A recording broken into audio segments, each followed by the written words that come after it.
Bonjour à tous et bienvenue à cette nouvelle édition du journal de l'économie. Et l'on commence avec le PLF amendé dans sa première partie qui a été adoptée en commission à la Chambre des représentants ce mercredi par 20 voix pour, 5 contre et 4 abstentions.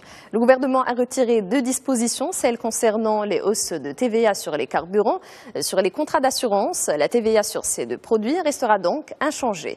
Alors c'est a priori une bonne nouvelle pour les automobilistes.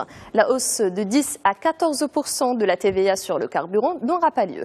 Par ailleurs, la majorité a proposé de modifier la proposition sur les hausses de droits de timbre sur les passeports.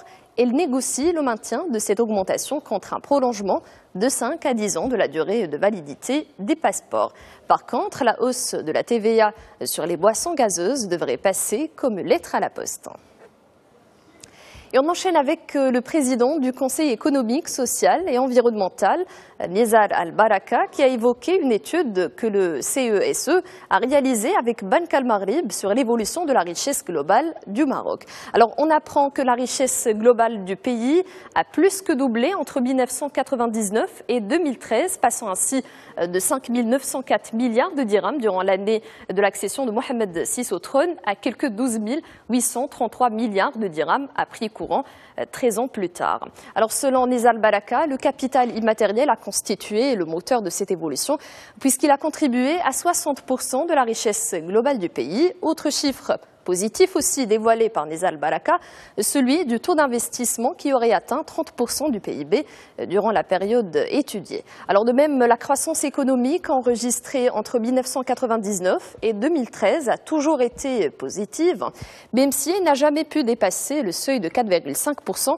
ni tirer vers le haut le niveau d'emploi dans le pays. Et vous le savez, les gares ferroviaires font leur révolution à l'instar des aéroports et se transforment aussi en nouveau pôle de commerce. Ainsi, après Casablanca, la gare de Casaport, ce vent de changement touche la capitale administrative. Alors, l'Office national des chemins de fer vient de lancer un appel à concurrence pour la commercialisation de locaux dans les gares de Rabat-Agdal et Rabat-Ville, notant que cet appel sera valable jusqu'au 22 décembre 2017. Pas moins de 90 commerces sont concernés. D'ailleurs, l'ONCF devrait dupliquer cette expérience à travers ses galeries commerciales en cours de développement. Ce choix, l'Office l'explique par la faiblesse de l'offre commerciale au niveau de la ville de Rabat. L'international et plus précisément la Grèce qui commence à émerger de la crise dans laquelle elle se débat depuis 2010 et qui mettait la dernière main ce mercredi à un échange d'obligations selon une source proche du ministère des Finances. Alors l'opération attendue positivement depuis plusieurs semaines par les marchés consiste en un swap au terme duquel les détenteurs de 20 obligations à maturité 2023-2042 pourront les échanger contre 5 autres à maturité 5, 10, 15, 20 et 25 ans. L'opération intervient sur fond de détente des taux des obligations grecques dont les niveaux se rapprochent de ceux d'avant le déclenchement de la crise du surendettement en 2010. Les 20 obligations en question d'environ 1,5 milliard d'euros chacune ont été émises en 2012 dans la foulée de la décote de 53,5% acceptée par les banques et autres détenteurs privés d'obligations grecques. Et c'est une journée historique pour Airbus. Alors le groupe annonce ce mercredi avoir vendu 430 avions de la famille A320 à Indigo Partners, une société d'investissement spécialisée dans la location d'avions à des sociétés à bas coût fondée par l'américain Bill Frank. Alors l'une des figures les plus influentes du monde aérien. Au prix catalogue, ce contrat préliminaire représente 49,5 milliards de dollars. Il s'agit de l'un des plus importants volumes jamais annoncés dans le secteur et le plus important nombre d'appareils vendus en une fois, signés par Airbus.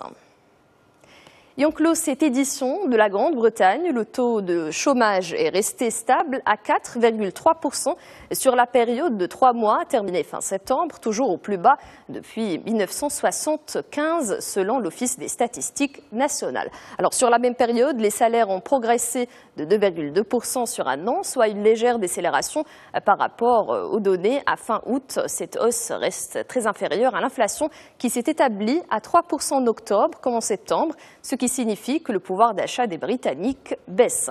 Alors l'ANS a calculé que les salaires des Britanniques ont baissé en termes réels de 0,4% sur un an.